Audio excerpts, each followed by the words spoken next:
আসসালামু আলাইকুম ওরহমতুল্লাহি ওবরাকাতুহু। দেশ কিংবা প্রবাসের কাছের কিংবা দূরের যে যেখান থেকে আমাকে দেখতেছেন প্রত্যেককে আন্তরিক মোবারকবাদ, ধন্যবাদ। প্রিয় দিনী ভাই বোনেরা, আজকে আমরা মোস্ট ইম্পর্ট্যান্ট একটা বিষয় জানব এবং শেয়ার করে অন্যকে জানিয়ে দেব ইনশাআল্লাহ। সেটি হচ্ছে রাসূল করিম সাল্লাল্লাহু আলাইহি ওয়াসাল্লামের অন্যতম একজন সাহাবী ছিলেন হযরত আবু যর গিফারি রাদিয়াল্লাহু তাআলা আনহু। ওনাকে রাসূল করিম সাল্লাল্লাহু আলাইহি ওয়াসাল্লাম কিছু উপদেশ দিয়েছেন। উনি এই উপদেশগুলো বর্ণনা করেন। এই উপদেশগুলো আমাদের বাস্তব জীবনে কাজে লাগবে, আখিরাতের পাথেয় হিসাবে কাজ করবে ইনশাআল্লাহ। এই উপদেশগুলো হচ্ছে, রাসূল করিম সাল্লাল্লাহু আলাইহি ওয়াসাল্লাম বলেন যে তোমার এই এই এক নম্বর উপদেশ হচ্ছে তুমি মিসকিনকে ভালোবাসবে, তাদের নৈকট্যতা অবলম্বন করবে। হযরত আবু যর গিফারি বলেন আমি এই উপদেশগুলো জীবনে কখনো বাদ দিই না। তাহলে আমরাও এই উপদেশগুলো মানব ইনশাআল্লাহ। মিসকিনদের ভালোবাসতে হবে এবং তাদের নৈকট্যতা অবলম্বন করতে হবে, তাদের সহচার্যে থাকবো, আমরা তাদের সাথে আমরা থাকবো, তাদেরকে সহযোগিতা করব। মূল কথা হলো এটা। 2 নাম্বার হচ্ছে আমার চাইতে সম্পদে যে ছোট, আল্লাহ রাসূল বলেন আবু যর গিফারি তোমার চাইতে সম্পদে যে ছোট তার দিকে তুমি নজর রাখিও, আর তোমার চাইতে সম্পদ যার বেশি তুমি তার দিকে দৃষ্টি দিও না। সেটা আমাদের বেলায় আমরা যদি আমল করি, সম্পত্তিতে আমাদের চেয়ে যিনি ছোট ওনার প্রতি আমরা করুণার দৃষ্টি দেব, দয়ার নজর করব।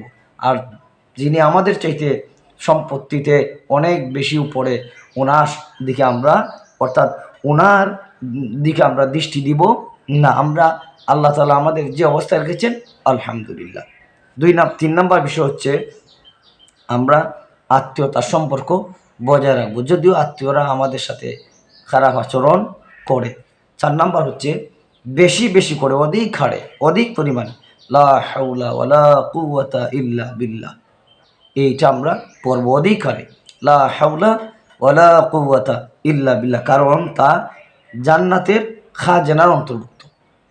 এই জন্য এই দোয়াটা আমরা বেশি বেশি করে পড়বো, লা হাওলা ওয়ালা কুওয়াতা ইল্লা বিল্লাহ। 5 নাম্বার হচ্ছে মানুষের কাছে আমরা হাত পাতবো না, আমরা চাইবো আল্লাহ তাআলার কাছে। আল্লাহ তাআলা ইচ্ছা করলে আপনাকে আমাকে অনেক কিছু দিতে পারেন, আমরা মানুষের কাছে হাত পাতবো না। 6 নাম্বার হচ্ছে আল্লাহর ব্যাপারে কারো তিরস্কারকে আমরা ভয় করব না।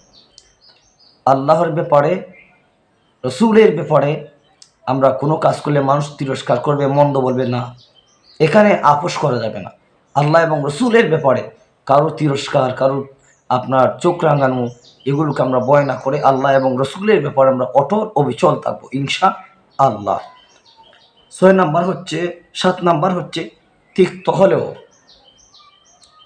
হলেও আমরা সত্য কথা বলবো, আমরা মিথ্যার আশ্রয় নিব না ইনশাআল্লাহ। তো এই 7টা উপদেশ সম্পর্কে আবু যর গিফারি বলেন আমি আমৃত্যু এই 7টা উপদেশ পুঙ্খানুপুঙ্খানুরূপে আমল করেছি, পালন করেছি। এই 7টা উপদেশ আমরাও ইনশাআল্লাহ পালন করার সর্বোচ্চ চেষ্টা করব। এই 7টা উপদেশ মনে থাকলে দুনিয়া এবং আখিরাতে আমাদের ফায়দা হবে। আল্লাহ তাআলা যেন আমাদেরকে দুনিয়া এবং আখিরাতে লাভবান করেন এই প্রত্যাশা করি। আসসালামু আলাইকুম ওয়া রাহমাতুল্লাহি ওয়া বারাকাতুহু।